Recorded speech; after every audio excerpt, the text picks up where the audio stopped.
Yuxuda çörək görmək insanın həyatında ruzi, bərəkət və nemət kimi anlayışların simvolu sayılır.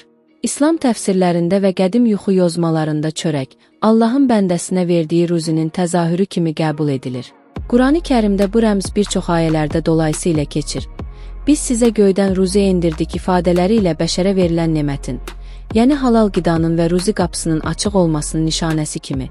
Peyğəmbərimiz Məhəmməd buyurmuşdur ki, halal ruzi qazanmaq ibadətin bir hissəsidir. Yuxuda çörək görmək də çox vaxt bu mənanı daşıyır. Halal yoldan gələn nemət, ruzi bolluğu və qəlb rahatlığı. Dini yozumlara görə yuxuda təmiz, yumşaq çörək görmək halal qazancın və bərəkətli dolanışığın müjdəçisidir. Əgər yuxuda biri sənə çörək verirsə, bu yaxşı niyyətli bir insanın köməyi. Bəzən də Allahın sənə göndərdiyi bir ruzi qapısının açılması kimi yozulur. Əksinə köhnə, kiflənmiş və ya yanmış çörək görmək, insanın halal ruzidən uzaq düşməsi, niyyətlərində nizamsızlıq və ya qəlbin rahatlığını itirməsi anlamına gələ bilər. Bu halda yuxu xəbərdarlıq kimi qəbul edilir. İnsanın öz yoluna baxması, niyyətini saflaşdırması və haqq qazancına yönəlməsi üçün bir işarədir. Çörəyin forması və miqdarına görə yozumlar. Yuxuda böyük və yumşaq çörəklər görmək, bərəkətli və geniş dolanışığın, ailə rahatlığının rəmzidir. Kiçik, nazik və az çörək isə bəzən insanın öz qazancından narazı olmasına, bəzən də yaxın zamanda maddi sınaqlarla üzləşəcəyinə işarə edir. Əgər yuxuda çörək bişirirsənsə, bu çox müsbət yozulur. O, əməyinin qarşılığını almaq, məqsədinə doğru irəliləmək, xeyirli başlanğıc deməkdir. Xüsusilə əgər bişirdiyin çörək qızılı rəngdə və yumşaqdırsa, bu niyyətinin qəbul olunmasına, diləyinin gerçəkləşməsinə dəlalət edir. Əgər yuxuda çörəyi bölüb başqasına verirsənsə, bu sədəqə, paylaşmaq və xeyirxahlıq niyyətinin təzahürüdür. Bu cür yuxular bəzən xəbər verir ki, sənin əlinlə başqasına ruzi, xeyir və rahatlıq çatacaq. Dini yozumda çörək, ruzi və imtahan. İslam alimləri bildirirlər ki, çörək həm ruzi, həm də imtahan mənası daşıyır.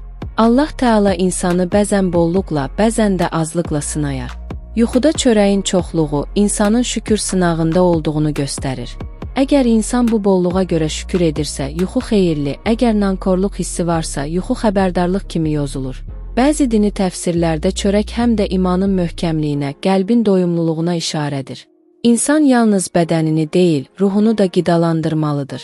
Yuxuda çörək yemək bəzən ruhun qidalanması, Allahın verdiyi nemətin qədrini bilmək kimi izah olunur. Rəmzi və mənəvi yozumlar. Rəmzi mənada çörək həyatın özüdür.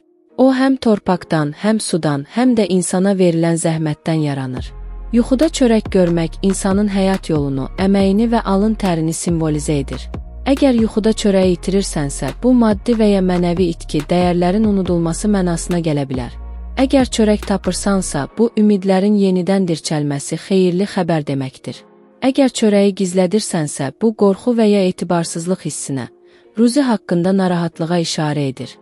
Yuxuda çörək almaq isə çox vaxt yeni bir fürsətin gəlməsi, halal qazanc üçün şəraitin yaranması kimi yozulur. Psixoloji baxımdan. Psixoloji yozumlara görə çörək insanın təhlükəsizlik hissi, sabitlik və ruzi etibarı ilə əlaqədardır. Yuxuda çörək görmək bəzən insanın daxilindəki rahatlıq istəyini, bəzən də yaxınlarının rifahına olan qayğını əks etdirir. Bu yuxu həm də mən dolanışığımı təmin edə biləcəyəmmi sualının cavabını şüur altında axtaran insanın düşüncələrinin təzahürüdür.